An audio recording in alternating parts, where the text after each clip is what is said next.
মির্চি নিবেদন গল্প gold mine. গল্প গোল্ড মাইন। তার জন্য তুমি দুঃখ করো না, ভালো করে খাও। আমি যে আজ খাবো না এরা সবাই জানতেন। অথচ আমি জানতাম না। কিন্তু এই যদি কষ্ট স্বীকার করে আসার প্রয়োজন কি ছিল? মির্চি গল্প গোল্ড মাইনে আপনাকে স্বাগত।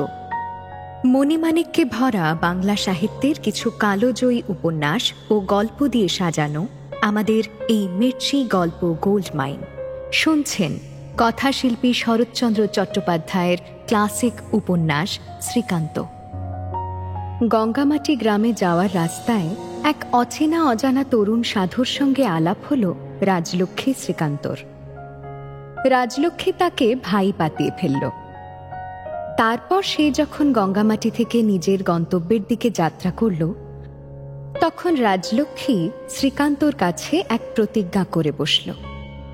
বলল, যদি সে কখনো ফিরে আসে তো তার বাপ মায়ের কাছে আবার একদিন তাকে ফিরিয়ে দেবে।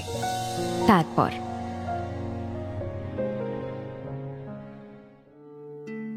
রাজলক্ষ্মী কিছুক্ষণ নিঃশব্দে বসে থেকে আস্তে আস্তে বলল, আজ আনন্দ চলে গেল বটে, কিন্তু যদি সে কখনো ফিরে আসে তো তার বাপ মায়ের কাছে আবার একদিন তাকে ফিরিয়ে দেব।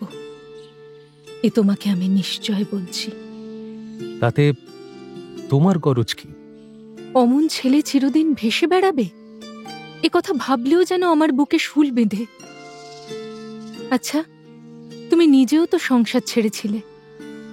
সন্ন্যাসী হওয়ার মধ্যে কি সত্যিকারের আনন্দ কিছু আছে? আমি সত্যিকার সন্ন্যাসী হইনি, তাই ওর ভেতরকার সত্যি খবরটি তোমাকে দিতে পারবো না। যদি কোনোদিন সে ফিরে আসে এ সংবাদ তাকেই জিজ্ঞাসা করো। আচ্ছা, বাড়িতে থেকে কি ধর্মলাভ হয় না? সংসার না ছাড়লে কি ভগবান পাওয়া যায় না? রাজলক্ষ্মীর এই প্রশ্ন শুনে আমি করজোড়ে বললাম, এর কোনোটার জন্যই আমি ব্যাকুল নই লক্ষ্মী। এসব ঘোরতর প্রশ্ন আমাকে তুমি করো না, আমার আবার জ্বর আসতে পারে। রাজলক্ষ্মী হাসল, তারপর করুণ কণ্ঠে বলল, কিন্তু মনে হয় সংসারে আনন্দর তো সমস্তই আছে। তবু সে ধর্মের জন্য এই বয়সে সব ছেড়ে দিয়ে এসেছে। কিন্তু তুমি তো তা পারোনি। না, এবং ভবিষ্যতেও পারবো বলে মনে হয় না। কেন মনে হয় না? তার প্রধান কারণ, যাকে ছাড়তে হবে সেই সংসারটা যে আমার কোথায় এবং কি প্রকার তা আমার জানা নেই, এবং যার জন্য ছাড়তে হবে সেই পরমাত্মার প্রতিও আমার লেশ মাত্র লোভ নেই। এতদিন তার অভাবেই কেটে গেছে, এবং বাকি কটা দিনও অচল হয়ে থাকবে না এই আমার ভরসা। অন্যপক্ষে তোমার ওই আনন্দ ভায়াটিও গেরুয়া সত্ত্বেও যে ঈশ্বর প্রাপ্তির জন্যই বেরিয়ে এসেছেন, আমার তা বিশ্বাস হয় না। তার কারণ, আমিও বার কয়েক সাধুসঙ্গ করেছি। তাদের কেউ আজও ওষুধের বাক্স ঘাড়ে করে বেড়ানোকে ভগবত লাভের উপায় নির্দেশ করে দেননি। তাছাড়া তার খাওয়া দাওয়ার ব্যাপারটাও তো চোখে দেখলে।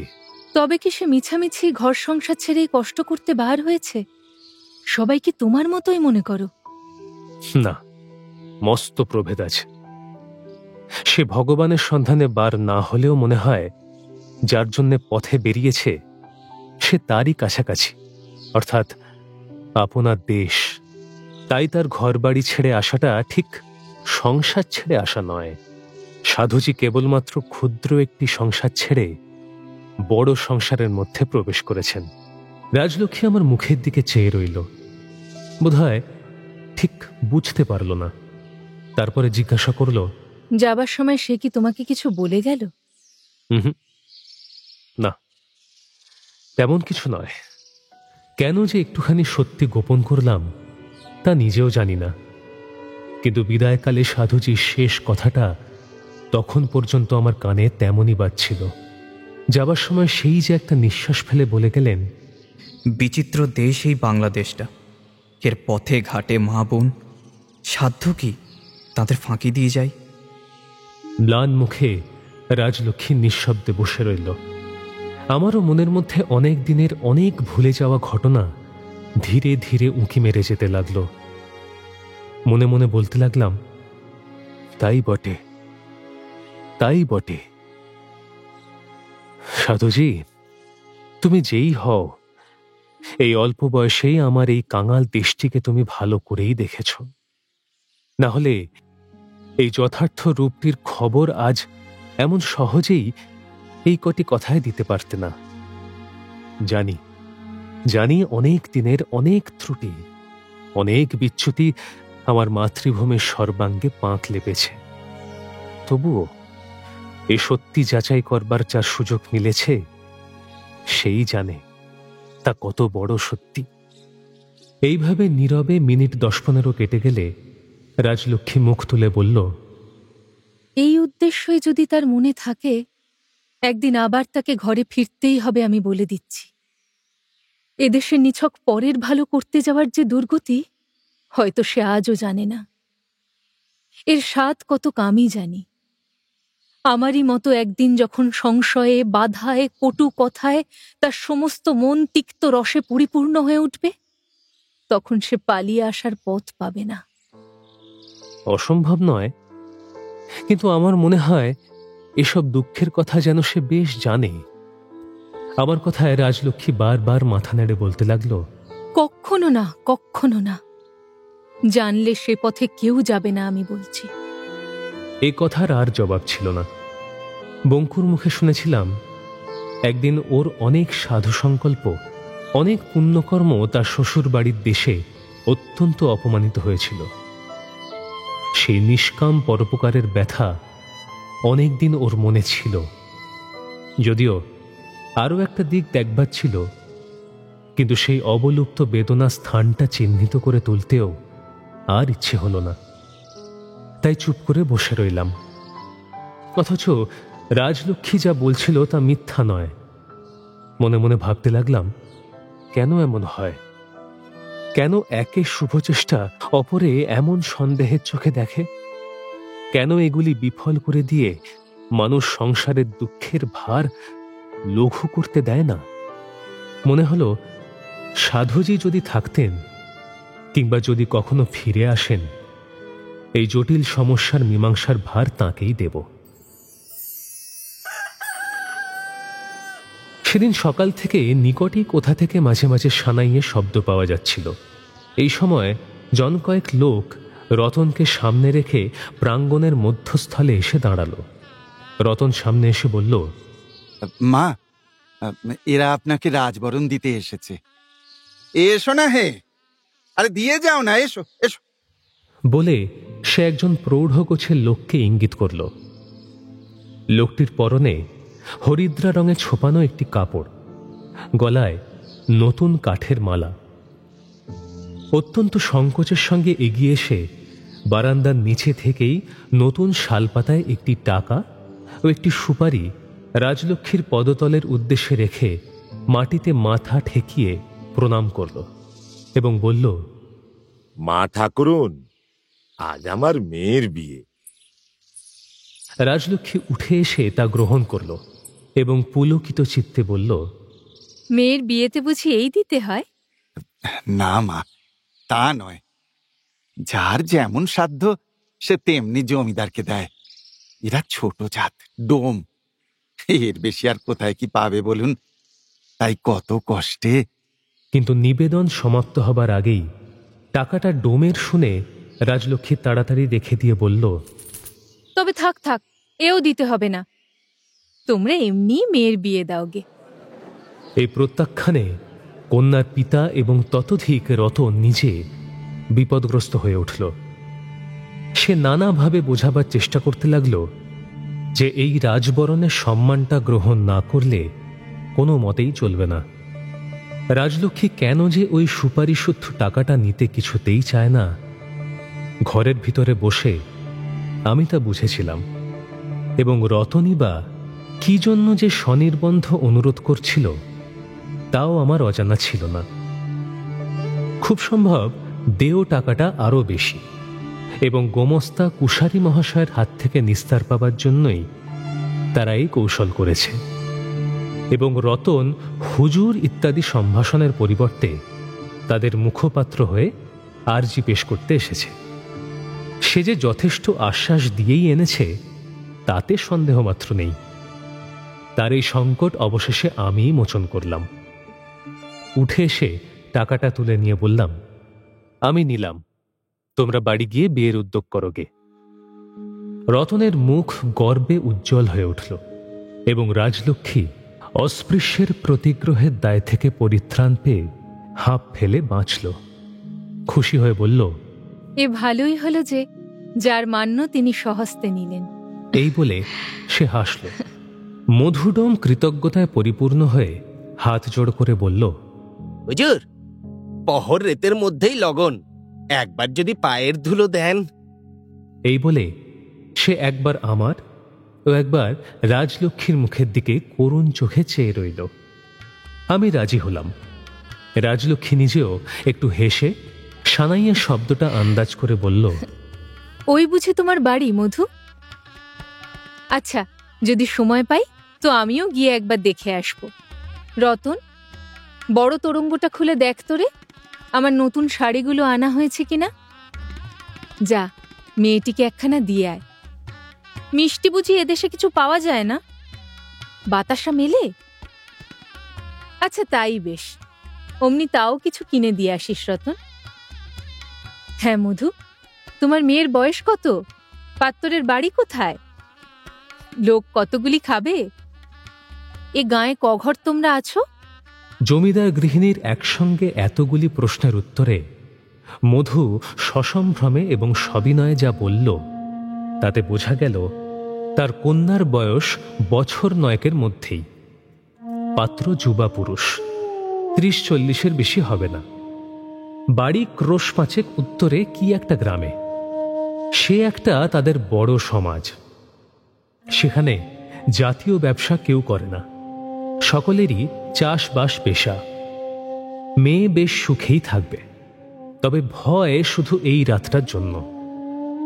কারণ বরযাত্রীর সংখ্যা কত হবে এবং তারা কোথায় কি ফ্যাসাদ বাঁধিয়ে দেবে তা আজ প্রভাত না হওয়া পর্যন্ত কোনো মতেই অনুমান করবার জো নেই। তারা সকলেই সমৃদ্ধ ব্যক্তি। কি করে যে মান মর্যাদা বজায় রেখে শুভ কর্ম সম্পন্ন হবে এই ভয়েই মধু কাঁটা হয়ে আছে। এই সকল সবিস্তারে নিবেদন করে সে পরিশেষে সকাতরে জানালো যে তার চিঁড়া গুড় এবং দধি সংগ্রহ হয়েছে, এমনকি শেষকালে খান 2 করে বড় বাতাসাও পাতে দিতে পারবে। কিন্তু তবুও যদি কোনো গোলযোগ হয় তো তাদের রক্ষা করতে হবে। রাজলক্ষ্মী সকৌতুকে ভরসা দিয়ে বলল, গোলযোগ কিছু হবে না মধু, তোমার মেয়ের বিয়ে নির্বিঘ্নে হবে, আমি আশীর্বাদ করছি। খাবার জিনিস এত জোগাড় করেছ, তোমার বেয়াইয়ের দল খেয়ে খুশি হয়ে বাড়ি যাবে। মধু ভূমিষ্ঠ প্রণাম করে সঙ্গের লোক দুটিকে নিয়ে প্রস্থান করল। কিন্তু তার মুখ দেখে মনে হল এই আশীর্বচনের ওপর বরাত দিয়ে সে বিশেষ কোনো সান্ত্বনা লাভ করল না। আজ রাতের জন্য কন্যার পিতার মনের মধ্যে যথেষ্ট উদ্বেগ জেগে রইল। শুভ কর্মে পায়ে ধুলো দেব বলে মধুকে আশা দিয়েছিলাম, কিন্তু সত্যি সত্যি যেতে হবে এরূপ সম্ভাবনা বোধহয় আমাদের কারো মনে ছিল না। সন্ধ্যার কিছু পরে প্রদীপের সামনে বসে রাজলক্ষ্মী তার আয় ব্যয়ের একটা খসড়া পড়ে শোনাচ্ছিল। আমি বিছানায় শুয়ে চোখ বুজে কিছু শুনছিলাম না। কিন্তু কাছেই বিয়েবাড়ির কলরোল কিছুক্ষণ থেকে যেন কিঞ্চিত অসাধারণ রকমের প্রখর হয়ে কানে বাজছিল। সহসা রাজলক্ষ্মী মুখ তুলে সহাস্যে বলল, ডোমের বাড়ির বিয়ে, মারামারি এর একটা অঙ্গ নয় তো? উঁচু জাতের নকল যদি করে থাকে তো বিচিত্র নয়। সেসব কথা তোমার মনে আছে তো? তারপর একটু কান খাড়া করে থেকে একটা নিঃশ্বাস ফেলে বলল, বাস্তবিক এ পোড়া দেশে যা করে আমরা মেয়েদের বিলিয়ে দিই তাতে ইতর ভদ্র সবাই সমান। ওরা চলে গেলে আমি খোঁজ নিয়ে শুনলাম ওই যে কাল সকালে ওই 9 বছরের মেয়েটাকে কোন অপরিচিত সংসারে টেনে নিয়ে যাবে, আর কখনো হয়তো আসতে পর্যন্ত দেবে না। এদের নিয়মই এই। বাপ 6 গন্ডা টাকায় মেয়েটাকে আজ বিক্রি করে দেবে। একবার পাঠিয়ে দাও, এ কথা মুখে আনবারও জো থাকবে না। আহা, মেয়েটা সেখানে কতই না কাঁদবে। বিয়ের সে কি জানে বলো?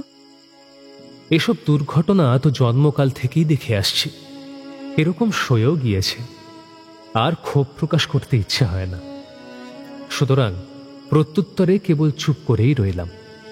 জবাব না পেয়ে সে বলল, আমাদের দেশে ছোট বড় সব জাতের মধ্যেই বিয়েটা কেবল বিয়েই নয়, এটা ধর্ম, তাই যা, নইলে। ভাবলাম বলি, একে যদি ধর্ম বলেই বুঝেছ তো এত নালিশ কিসের?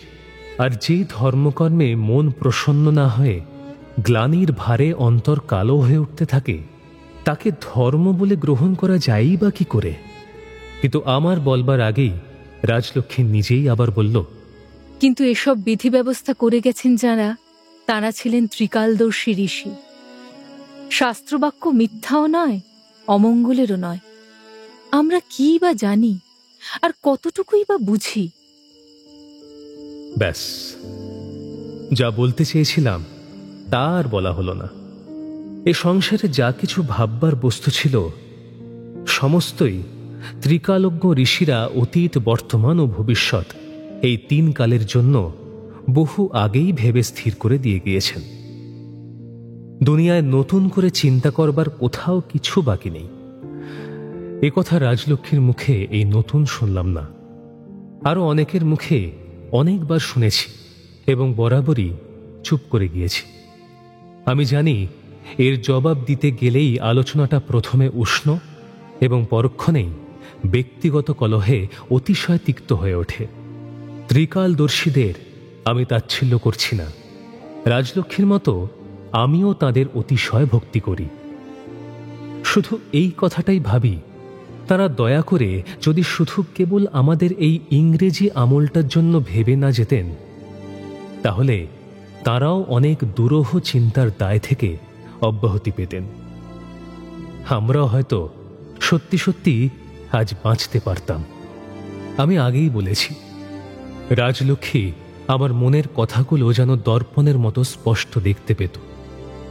কেমন করে পেত জানি না, কিন্তু এখন এই অস্পষ্ট দীপালোকে আমার মুখের চেহারাটার প্রতি দৃষ্টিপাত করে নেই, তবুও যেন আমার নিভৃত চিন্তার ঠিক দ্বার প্রান্তেই আঘাত করল। বলল, তুমি ভাবছো এটা নিতান্তই বাড়াবাড়ি। ভবিষ্যতের বিধি ব্যবস্থা কেউ পূর্বাহ্নেই নির্দেশ করে দিতে পারে না, কিন্তু আমি বলছি পারে। আমার গুরুদেবের শ্রীমুখে শুনেছি, এ কাজ তাঁরা না পারলে সজীব মন্ত্রগুলোকেও কখনো দেখতে পেতেন না। বলি, এটা তো মানো, আমাদের শাস্ত্রীয় মন্ত্রগুলির প্রাণ আছে, তারা জীবন্ত। হ্যাঁ, তুমি না মানতে পারো, কিন্তু তবুও এ সত্যি। তা নইলে আমাদের দেশের এই পুতুল খেলার বিয়েই পৃথিবীর সর্বশ্রেষ্ঠ বিবাহ বন্ধন হতে পারত না। এই সমস্তই তো ওই সজীব মন্ত্রের জোরে, সেই ঋষিদের কৃপায়। অবশ্য অনাচার আর পাপ কোথায় নেই, সে সর্বত্রই আছে। কিন্তু আমাদের এদেশের মতো সতীত্বই কি তুমি আর কোথাও দেখতে পারো? না, না বলতেই হবে, কারণ এটা যুক্তি নয়, বিশ্বাস। ইতিহাসের প্রশ্ন হলে তাকে দেখাতে পারতাম এই পৃথিবীতে সজীব মন্ত্রহীন আরও দেশ আছে, যেখানে সতীত্বের আদর্শ আজও এমনই উচ্চ।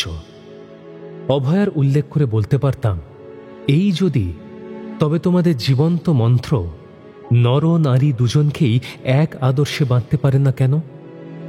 কিন্তু এসবের প্রয়োজন ছিল না। আমি জানতাম তার চিত্তের ধারাটা কিছুদিন থেকেই কোন দিক দিয়ে বইছে। কিন্তু পরম আশ্চর্য এই যে আলোচনায় আমাদের মধ্যে এক মুহূর্তে বিপ্লব হয়ে গেল, তার প্রসঙ্গ নিয়ে পাশের বাড়িতেই যে তখন মল্লযুদ্ধ বেঁধে গিয়েছিল, এ সংবাদ দুজনের কেউই জানতাম না। আচমকা ৫-৭ জন গোটা ২ আলো নিয়ে অত্যন্ত শোরগোল করে একেবারে প্রাঙ্গণের মাঝখানে এসে দাঁড়ালো এবং ব্যাকুল কণ্ঠে ডাক দিল, হুজুর, বাবু মশাই! বেশ করিছে পুরুত মশাই টান দিয়ে ফেলে দিয়েছেন। বিয়েতে ভুল মন্ত্র পড়ছিলি কেনে? খবরদার বলছি, মুখ সামলে। কি করে নিবি? দেখবি দেখবি কি করতে পারি। আমি ব্যস্ত হয়ে বাইরে এলাম। রাজলক্ষ্মীও সবিস্ময়ে উঠে আমার পাশে এসে দাঁড়ালো। নালিশটা তারা সকলেই একসঙ্গে এবং সমস্বরে করতে চায়। রতনের বারবার বকুনি সত্ত্বেও শেষ পর্যন্ত কেউই চুপ করতে পারল না। যা হোক, ব্যাপারটা বোঝা গেল। কন্যা সম্প্রদান বন্ধ হয়ে আছে, কারণ মন্ত্রে ভুল থেকেছে বলে বরপক্ষীয় পুরোহিত কন্যাপক্ষীয় পুরোহিতের ফুল, জল প্রভৃতি টান মেরে ফেলে দিয়েছে এবং তার মুখ চেপে ধরেছে। বাস্তবিক এ কি অত্যাচার! পুরোহিত সম্প্রদায় অনেক কীর্তি করে থাকে, কিন্তু তাই বলে ভিন্ন গ্রাম থেকে এসে জোর করে আরেকজন সমব্যবসায়ীর ফুল, জল প্রভৃতি ফেলে দেওয়া এবং শারীরিক বলপ্রয়োগে তার মুখ চেপে স্বাধীন ও সজীব মন্ত্রোচ্চারণের বাধা দেওয়া, এমন অত্যাচার তো কখনো শুনিনি। রাজলক্ষ্মী কি যে বলবে হঠাৎ ভেবে পেল না, কিন্তু রতন ঘরের মধ্যে কি করছিল সে বাইরে এসে মস্ত একটা ধমক দিয়ে বলল, চুপ চুপ, তোদের আবার পুরুত কি রে? তোদের আবার পুরুত কি? এখানে অর্থাৎ জমিদারিতে এসে পর্যন্ত সে তুমি বলবার যোগ্য কাউকে পায়নি। তুই বলার সুযোগ পেয়ে ব্রস তেজের সঙ্গে বলল, ডোকালির আবার বিয়ে, তাদের আবার পুরুত? একটি আমাদের বামুন কায়েদ নবশাক পেয়েছিস যে বিয়ে দিতে আসবে বামুন ঠাকুর?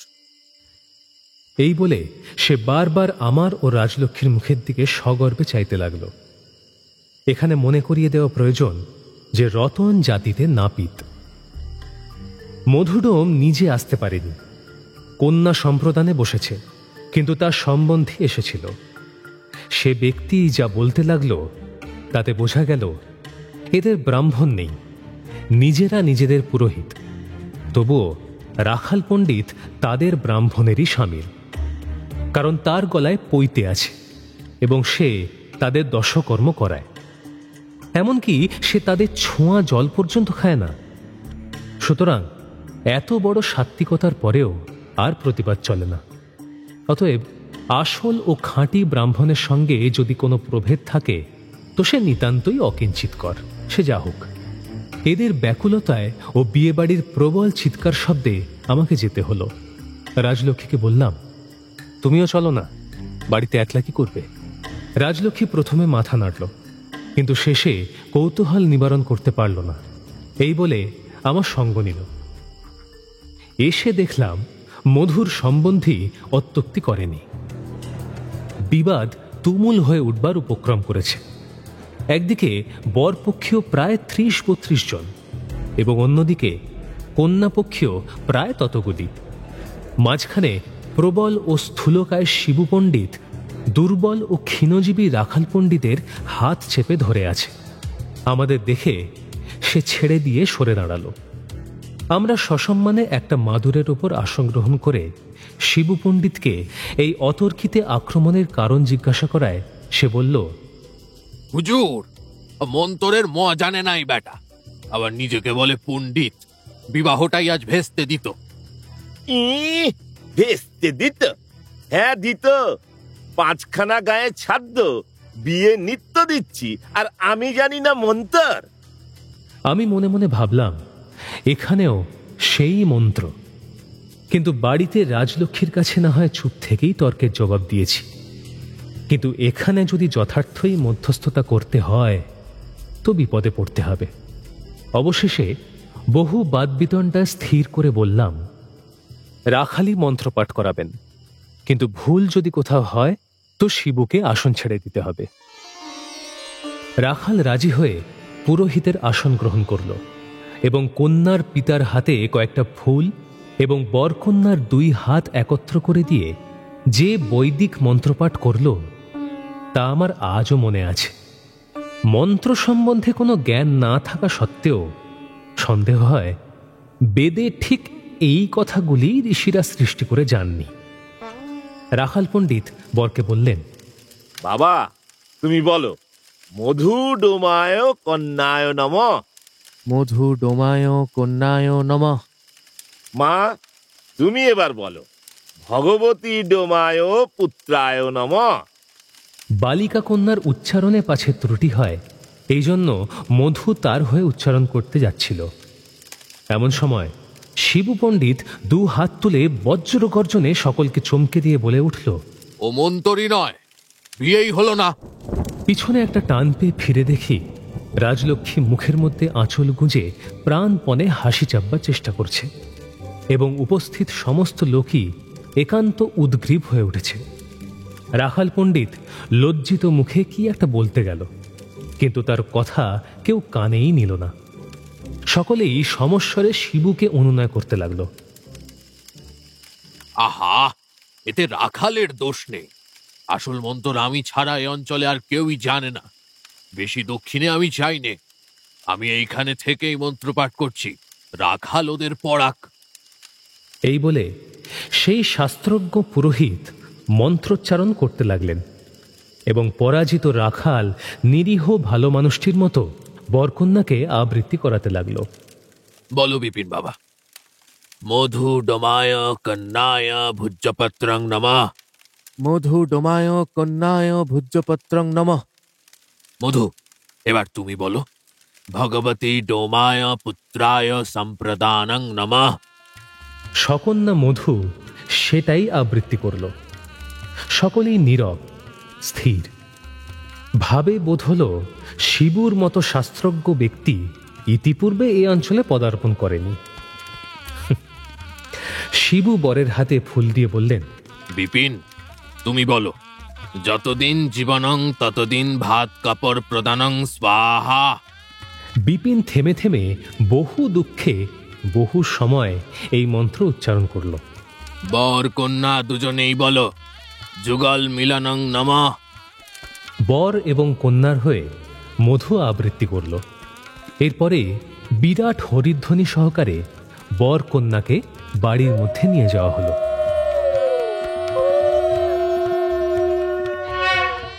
আমার চারপাশে একটা গুঞ্জন রোল উঠল।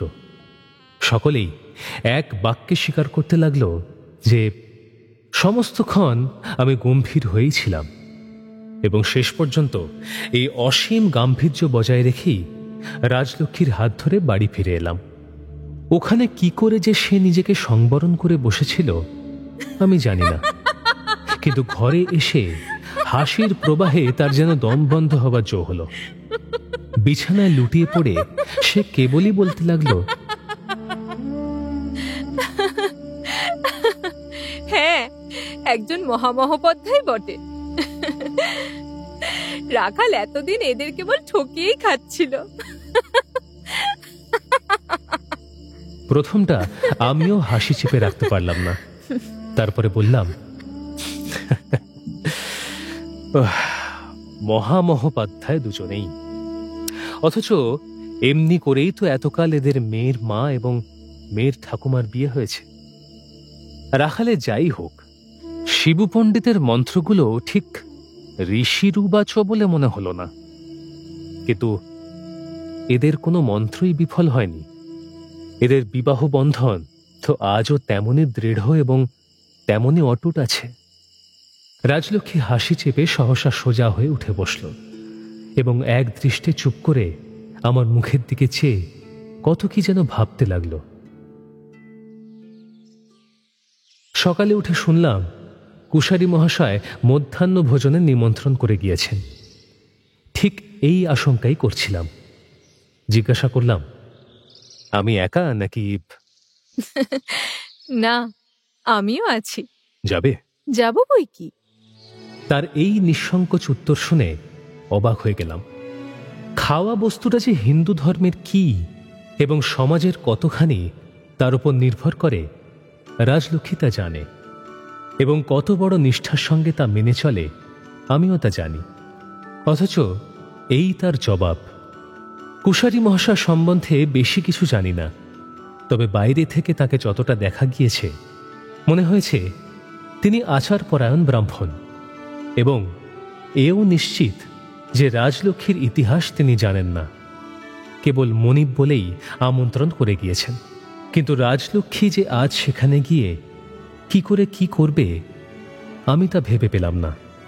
অথচ আমার প্রশ্নটা বুঝেও সে যখন কিছুই বলল না, তখন এরই নিহিত কুণ্ঠা আমাকেও নির্বাক করে রাখল।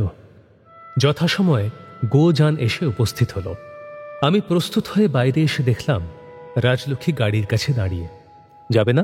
যাবার জন্যই তো দাঁড়িয়ে আছি। এই বলে সে গাড়ির ভিতরে গিয়ে বসল। রতন সঙ্গে যাবে। সে আমার পিছনে ছিল। ঠাকুরানীর সাজসজ্জা দেখে সে যে খুবই বিস্মিত হল, তার মুখ দেখে তা বুঝলাম। আমিও আশ্চর্য হয়েছিলাম, কিন্তু সেও যেমন প্রকাশ করল না, আমিও তেমনই নীরব হয়ে রইলাম। বাড়িতে সে কোনো কালেই বেশি গহনা পরে না, কিছুদিন থেকে তাও কমছিল, কিন্তু আজ দেখা গেল গায়ে তার কিছুই প্রায় নেই। যে হারটা সচরাচর তার গলায় থাকে সেইটি, এবং হাতে একজোড়া বালা। ঠিক মনে নেই, তবুও যেন মনে হলো কাল রাত পর্যন্ত যে চুড়ি কয়েকাছি দেখেছিলাম সেগুলিও যেন সে আজ ইচ্ছা করেই খুলে ফেলেছে। পরনের কাপড়খানিও নিতান্ত সাধারণ, বোধহয় সকালে স্নান করে যা পরেছিল তাই। গাড়িতে উঠে বসে আস্তে আস্তে বললাম, একে একে যে সমস্তই ছাড়লে দেখছি, কেবল আমি বাকি রয়ে গেলাম। রাজলক্ষ্মী আমার মুখের দিকে চেয়ে একটু হেসে বলল, এমন তো হতে পারে এই একটার মধ্যেই সমস্ত রয়ে গেছে, তাই যেগুলো বাড়তি ছিল সেইগুলো একে একে ঝরে যাচ্ছে। এই বলে সে পিছনে একবার চেয়ে দেখল রতন কাছাকাছি আছে কিনা। তারপরে গাড়োয়ানটাও না শুনতে পায় এমনই অত্যন্ত মৃদু কণ্ঠে বলল, বেশ তো, সে আশীর্বাদই করো না তুমি। তোমার বড় আর তো আমার কিছুই নেই। তোমাকেও যার বদলে অনায়াসে দিতে পারি, আমাকে সেই আশীর্বাদই তুমি করো। চুপ করে রইলাম। কথাটা এমন একদিকে চলে গেল যার জবাব দেবার কোনো সাধ্যই আমার ছিল না। সেও আর কিছু না বলে মোটা বালিশটা টেনে নিয়ে গুটিসুটি হয়ে আমার পায়ের কাছে শুয়ে পড়ল। আমাদের গঙ্গামাটি থেকে পোড়ামাটিতে যাবার একটা অত্যন্ত সোজা পথ আছে। সামনে শুকনো জলখাতটার ওপরে যে সংকীর্ণ বাঁশের সাঁকো আছে, তার ওপর দিয়ে গেলে মিনিট 10 মধ্যেই যাওয়া যায়। কিন্তু গরুর গাড়িতে অনেকখানি রাস্তা ঘুরে ঘণ্টা 2 দেরিতে পৌঁছতে হয়। এই দীর্ঘ পথটায় দুজনের মধ্যে আর কোনো কথাই হলো না। সে কেবল আমার হাতখানা তার গলার কাছে টেনে নিয়ে ঘুমোনোর ছল করে নিঃশব্দে পড়ে রইল।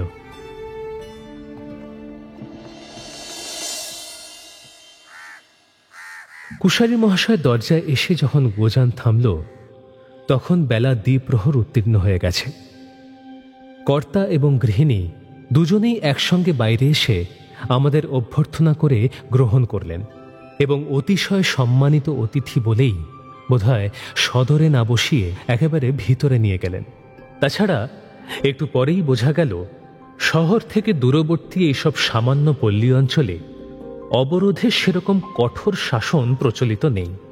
কারণ আমাদের শুভাগমন প্রচারিত হতে না হতেই প্রতিবেশীদের অনেকেই, যারা খুড়ো, জ্যাঠা, মাসিমা ইত্যাদি প্রীতি ও আত্মীয় সম্বোধনে কুশারী ও তার গৃহিণীকে আপ্যায়িত করে একে একে দুইয়ে দুইয়ে প্রবেশ করে তামাশা দেখতে লাগলেন। তাদের সকলেই অবলা নন। রাজলক্ষ্মীর ঘোমটা দেবার অভ্যেস ছিল না। সেও আমারই মতো সামনের বারান্দায় একখানি আসনের ওপর বসেছিল। এই অপরিচিত রমণীর সাক্ষাতেও এই অনাহুতের দল বিশেষ কোনো সংকোচ অনুভব করলেন না। তবে সৌভাগ্য এইটুকুই যে আলাপ করবার ঔৎসুক্যটা নিতান্তই তার প্রতি না হয়ে আমার প্রতি প্রদর্শিত হতে লাগল। কর্তা অতিশয় ব্যস্ত, তার ব্রাহ্মণীও তেমনি। কেবল বাড়ির বিধবা মেয়েটি রাজলক্ষ্মীর পাশে স্থির হয়ে বসে একটা তালপাখা নিয়ে তাকে মৃদু মৃদু বাতাস করতে লাগল। আর আমি কেমন আছি, কি অসুখ, কতদিন থাকব, জায়গাটা ভালো মনে হচ্ছে কিনা, জমিদারি নিজে না দেখলে চুরি হয় কিনা, এর নতুন কোনো বন্দোবস্ত করবার প্রয়োজন বোধ করছে কিনা ইত্যাদি অর্থ ও ব্যর্থ নানাবিধ প্রশ্নোত্তর মালার ফাঁকে ফাঁকে কুশারী মহাশয়ের সাংসারিক অবস্থাটা একটু পর্যবেক্ষণ করে দেখতে লাগলাম। বাড়িতে অনেকগুলি ঘর এবং সেগুলি মাটির। তবুও মনে হলো কাশীনাথ কুশারির অবস্থা সচ্ছল তো বটেই, বোধহয় একটু বিশেষ রকমই ভালো। ঢোকার সময় বাইরে চণ্ডীমণ্ডপের একধারে একটা ধানের মরাই লক্ষ্য করে এসেছিলাম। ভিতরের প্রাঙ্গণেও দেখলাম তেমনই আরও গোটা দুই রয়েছে। ঠিক সামনেই বোধহয় ওটা রান্নাঘরই হবে। তারই উত্তরে একটা চালার মধ্যে পাশাপাশি গোটা দুই ঢেঁকি। মনে হলো একটু আগেই যেন কাজ বন্ধ করা হয়েছে।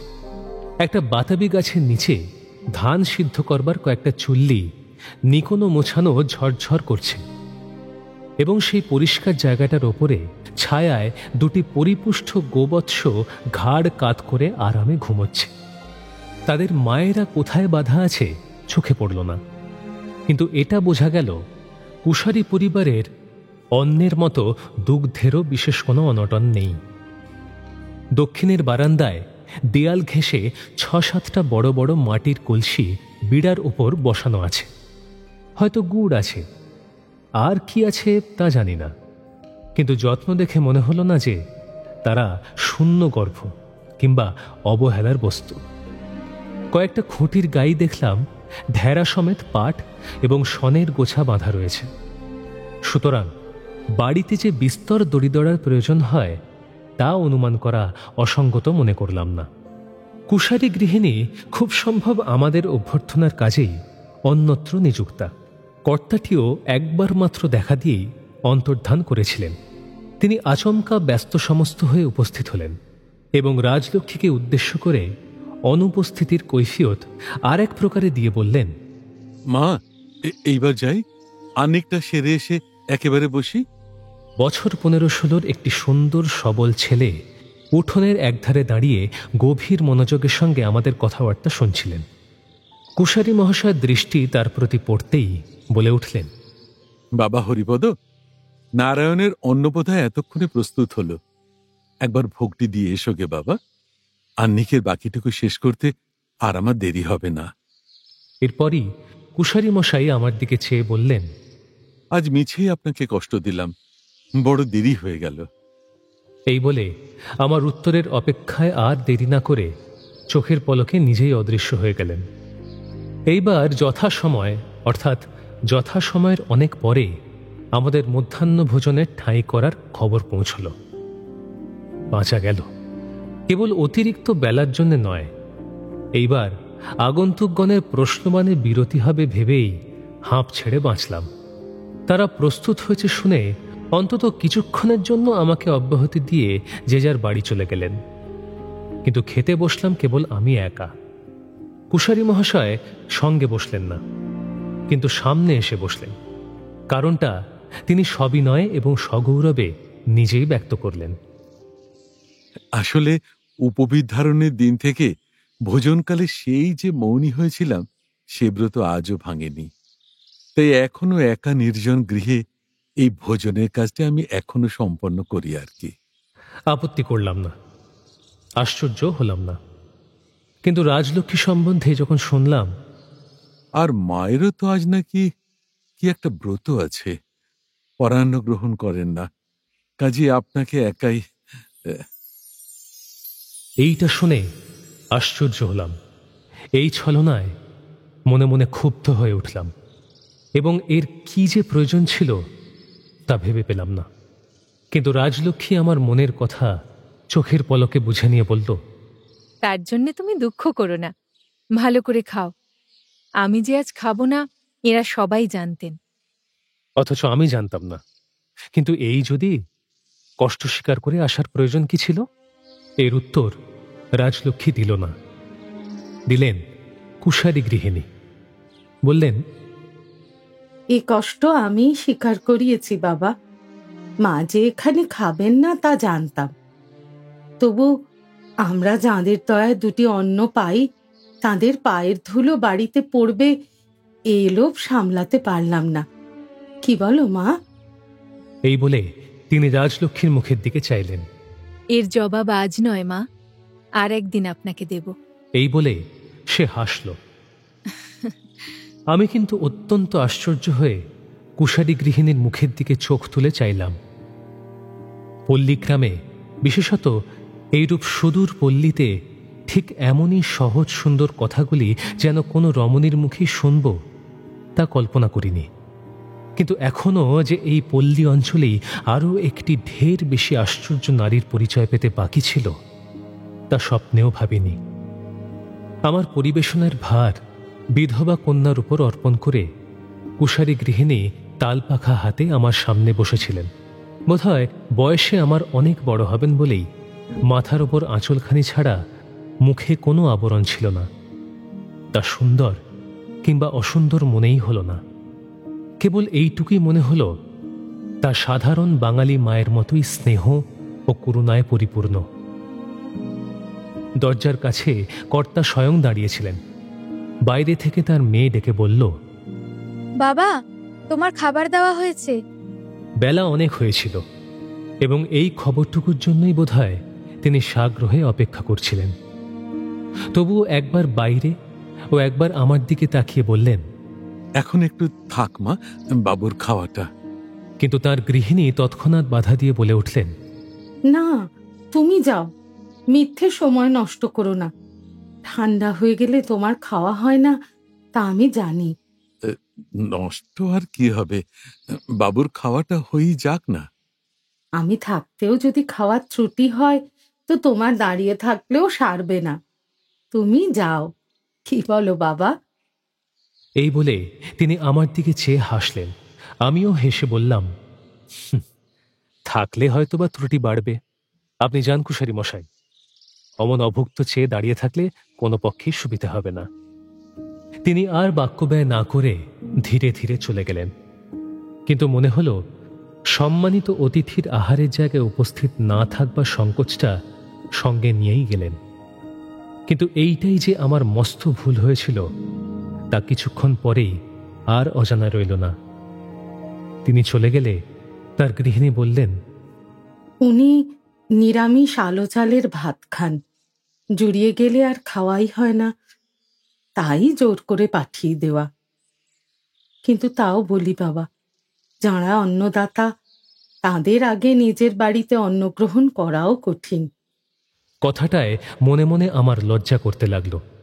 বললাম, অন্নদাতা আমি নই, কিন্তু তাও যদি সত্যি হয় সেটুকু এত কম যে এটুকু বাদ গেলে বোধ করি আপনারা টেরও পেতেন না। কুশারী গৃহিণী একটু চুপ করে রইলেন।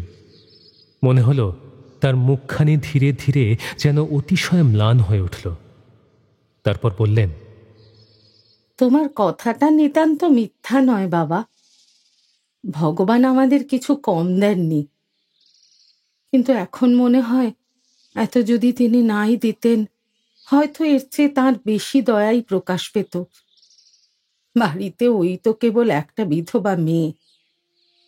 কি হবে আমাদের গোলা ভরা ধানে, কড়া ভরা দুধে আর কলসি কলসি গুড় নিয়ে? এসব ভোগ করবার যারা ছিল তারা তো আমাদের ত্যাগ করেই চলে গেছে। কথাটা বিশেষ কিছুই নয়, কিন্তু বলতে বলতেই তার দু চোখ ছলছল করে উঠল এবং ঠোঁট ফুলে উঠল। বুঝলাম অনেক গভীর বেদনাই এই কটি কথার মধ্যে নিহিত আছে। ভাবলাম হয়তো তার কোনো উপযুক্ত পুত্রের মৃত্যু হয়েছে এবং ওই যে ছেলেটিকে ইতিপূর্বে দেখেছি তাকে অবলম্বন করে হতাশ্বাস পিতামাতা আর কোনো সান্ত্বনাই পাচ্ছেন না। আমি নীরব হয়ে রইলাম। রাজলক্ষ্মীও কোনো কথা না বলে কেবল তার হাতখানি নিজের হাতের মধ্যে টেনে নিয়ে আমারই মতো নিঃশব্দে বসে রইল। কিন্তু আমাদের ভুল ভাঙল তার পরের কথায়। তিনি নিজেকে নিজেই সামলে নিয়ে আবার বললেন, কিন্তু আমাদের মতো তাদেরও তো তোমরাই অন্নদাতা। কর্তাকে বললাম, মনিরকে দুঃখের কথা জানাতে লজ্জা নেই। আমাদের মা বাবাকে নিমন্ত্রণের ছল করে একবার ধরে আনো। আমি তাদের কাছে কেঁদে কেটে দেখি যদি তারা এর কোনো বিহিত করে দিতে পারেন। এই বলে তিনি আঁচল তুলে নিজের চোখের জল মুছলেন। সমস্যা অত্যন্ত জটিল হয়ে উঠল।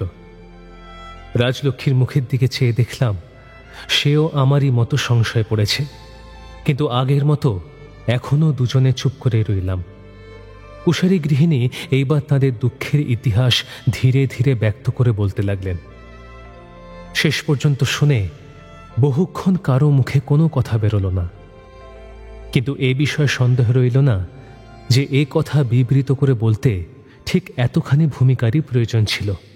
রাজলক্ষ্মী পরান্ন গ্রহণ করবে না শুনেও এই মধ্যাহ্ন ভোজনের নিমন্ত্রণ থেকে শুরু করে কর্তাটিকে অন্যত্র পাঠানোর ব্যবস্থা পর্যন্ত কিছুই বাদ দেওয়া চলত না। কিন্তু সে যাই হোক, কুশারী গৃহিণী তার চোখের জল ও অস্ফুট বাক্যের ভিতর দিয়ে ঠিক কতখানি যে ব্যক্ত করলেন তা জানি না, এবং এর কতখানি যে সত্যি তাও এক পক্ষ শুনে নিশ্চয় করা কঠিন। কিন্তু আমাদের মধ্যস্থতায় যে সমস্যা তারা নিষ্পত্তি করে দিতে স্বনির্বন্ধ আবেদন করলেন তা যেমন বিস্ময়কর, তেমনি মধুর ও তেমনি কঠোর।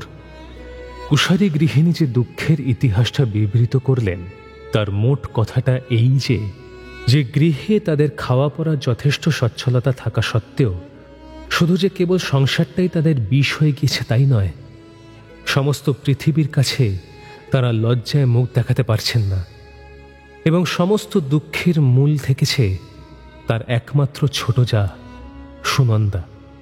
এবং যদিও তার দেবর যদুনাথ ন্যায়রত্ন তাদের কম শত্রুতা করেননি, কিন্তু আসল অভিযোগটা তার সেই সুনন্দার বিরুদ্ধে।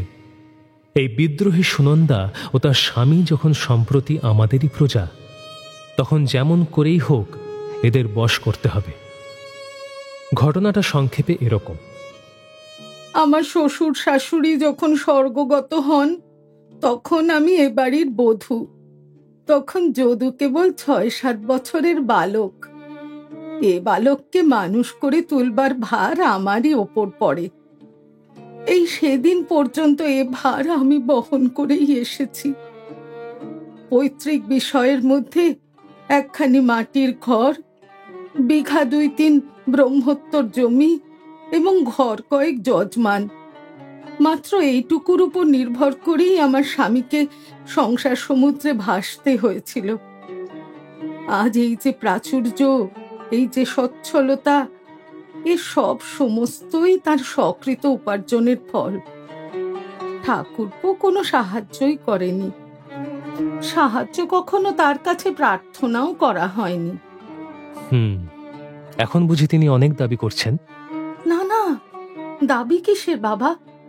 এ তো সমস্তই তার, সমস্তই সে নিত। সুনন্দা যদি না মাঝে পড়ে আমার সোনার সংসার ছাড়খাড় করে দিত। কিন্তু আপনার এই ছেলেটি? আমাদের ছেলে? ওহো, ওই বিজয়ের কথা বলছো? ও তো আমাদের ছেলে নয় বাবা, ও একটি ছাত্র। ঠাকুরপো টোলে পড়তো, এখনো তার কাছেই পড়ে, শুধু আমাদের কাছে থাকে। এই বলেই তিনি বিজয় সম্বন্ধে আমাদের অজ্ঞতা দূর করে বলতে লাগলেন।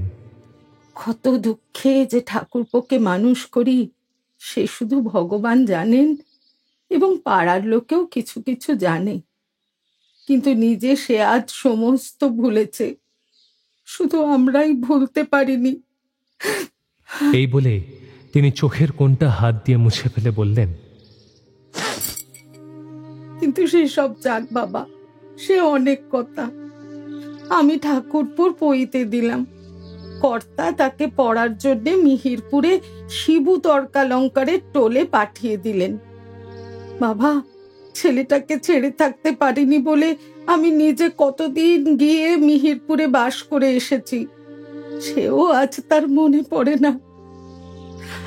যাক, এমন করে কত বছরই না কেটে গেল। ঠাকুরপুর পড়া সাঙ্গ হলো। কর্তা তাকে সংসারী করবার জন্য মেয়ে খুঁজে বেড়াতে লাগলেন।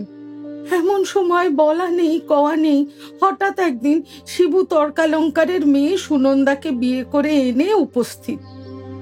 আমাকে নাই বলুক বাবা, অমন দাদার পর্যন্ত একটা মত নিলে না। মত না নেওয়ার কি বিশেষ কোনো কারণ ছিল? ছিল বই কি। ওরা আমাদের ঠিক স্বঘরও নয়, কুলে শিলে মানেও ঢের ছোট। কর্তা রাগ করলেন। দুঃখে লজ্জায় বোধ করি এমন মাসখানেক কারো সঙ্গে কথাবার্তা পর্যন্ত কইলেন না। কিন্তু আমি রাগ করিনি। সুনন্দার মুখখানি দেখে প্রথম থেকেই যেন গলে গেলাম। তার উপর যখন শুনতে পেলাম তার মা মারা গেছে, বাপ ঠাকুরপোর হাতে তাকে সঁপে দিয়ে সন্ন্যাসী হয়ে বেরিয়ে গেছেন, তখন ওই ছোট মেয়েটিকে পেয়ে আমার কি যে হলো তা তোমাকে বুঝিয়ে বলতে পারবো না। কিন্তু সে যে একদিন তার এমন শোধ দেবে এ কথা তখন কে ভেবেছিল?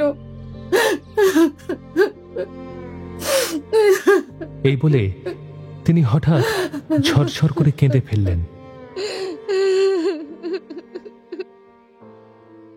বুঝলাম এইখানে ব্যথাটা অতিশয় তীব্র, কিন্তু নীরবে রইলাম। রাজলক্ষ্মীও এতক্ষণ কোনো কথা বলেনি। সে আস্তে আস্তে জিজ্ঞাসা করল, এখন তাঁরা কোথায়? প্রত্যুত্তরে তিনি ঘাড় নেড়ে যা বললেন তাতে বোঝা গেল তারা আজও এই গ্রামেই আছেন। এরপরে অনেকক্ষণ পর্যন্ত কথা বললেন না। তার সুস্থ হতে একটু বেশি সময় গেল, কিন্তু আসল বস্তুটা এখনো পর্যন্ত ভালো করে বোঝাই গেল না। এদিকে আমার খাওয়া প্রায় শেষ হয়ে এসেছিল, কারণ কান্নাকাটি সত্ত্বেও এ বিষয়ে বিশেষ বিঘ্ন ঘটেনি। সহসা তিনি চোখ মুছে সোজা হয়ে বসলেন এবং আমার থালার দিকে চেয়ে অনুতপ্ত কণ্ঠে বলে উঠলেন, থাক বাবা, সমস্ত দুঃখের কাহিনী বলতে গেলে শেষও হবে না, তোমাদের ধৈর্যও থাকবে না। আমার সোনার সংসার যারা চোখে দেখেছে কেবল তারাই জানে ছোট বউ আমার কি সর্বনাশটাই না করে গেছে। কেবল সেই লঙ্কা কাণ্ডটাই তোমাদের সংক্ষেপে বলবো। যে সম্পত্তিটার উপর আমাদের সমস্ত নির্ভর, সেটা একসময় একজন তাঁতির ছিল। বছরখানেক আগে হঠাৎ একদিন সকালে তার বিধবা স্ত্রী নাবালক ছেলেটিকে সঙ্গে করে বাড়িতে এসে উপস্থিত। রাগ করে কত কি যে বলে গেল তার ঠিকানা নেই। হয়তো তার কিছুই সত্যি নয়, হয়তো তার সমস্তই মিথ্যে। ছোট বউ স্নান করে যাচ্ছিল রান্নাঘরে, সে যেন সেই সব শুনে একেবারে পাথর হয়ে গেল। তারা চলে গেলেও তার সে ভাব আর ঘুচতে চাইল না। আমি ডেকে বললাম, সুনন্দা, দাঁড়িয়ে রইলি, বেলা হয়ে যাচ্ছে না? কিন্তু জবাবের জন্য তার মুখের পানে চেয়ে আমার ভয় হলো। তার চোখের চাউনিতে কিসের যেন একটা আলো ঠিকরে পড়ছে, কিন্তু শ্যামবর্ণ মুখখানি একেবারে ফ্যাকাশে বিবর্ণ। তাঁতি বউয়ের প্রত্যেক কথাটি যেন বিন্দু বিন্দু করে তার সর্বাঙ্গ থেকে সমস্ত রক্ত শুষে নিয়ে গেছে। সে তখনই আমার জবাব দিলে না, কিন্তু আস্তে আস্তে কাছে এসে বললে, দিদি, তাঁতি বউকে তার স্বামীর বিষয় তোমরা ফিরিয়ে দেবে না। তার এইটুকু নাবালক ছেলেকে তোমরা সর্বস্ব বঞ্চিত করে সারা জীবন পথের ভিখারি করে রাখবে? আশ্চর্য হয়ে বললাম, শোনো কথা একবার।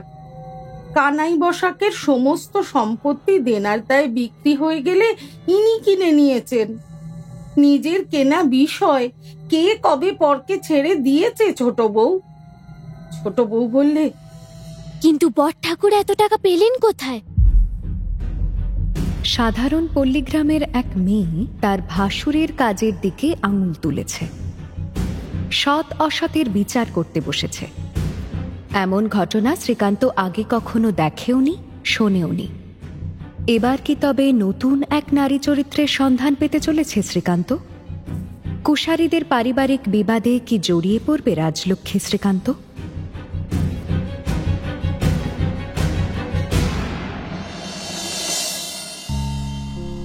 শুনলেন শরৎচন্দ্র চট্টোপাধ্যায়ের শ্রীকান্ত। আজ শুনলেন পর্ব 16। উপস্থাপনায় শিবাশিস বন্দ্যোপাধ্যায়, নাট্যরূপ অর্পিতা চট্টোপাধ্যায়, পর্ব পরিচালনায় দেবলীনা আচার্য, বিশেষ তত্ত্বাবধানে সৌভিক গুহ সরকার, সৃজনশীল পরিচালনায় ইন্দ্রাণী চক্রবর্তী, প্রযোজনায় ভিজুয়াল অডিও। শ্রীকান্ত প্রসূন দাস, রাজলক্ষ্মী অমৃতা রয়, রতন, সুদীপ্ত ঘোষ, কুশারী, সমীর চরিত, গিন্নি, কেয়া মুখার্জি, শিবু, সায়ন্তন ঘোষ, সুনন্দা, স্পর্শিতা পাল এবং অন্যান্য শিল্পীরা।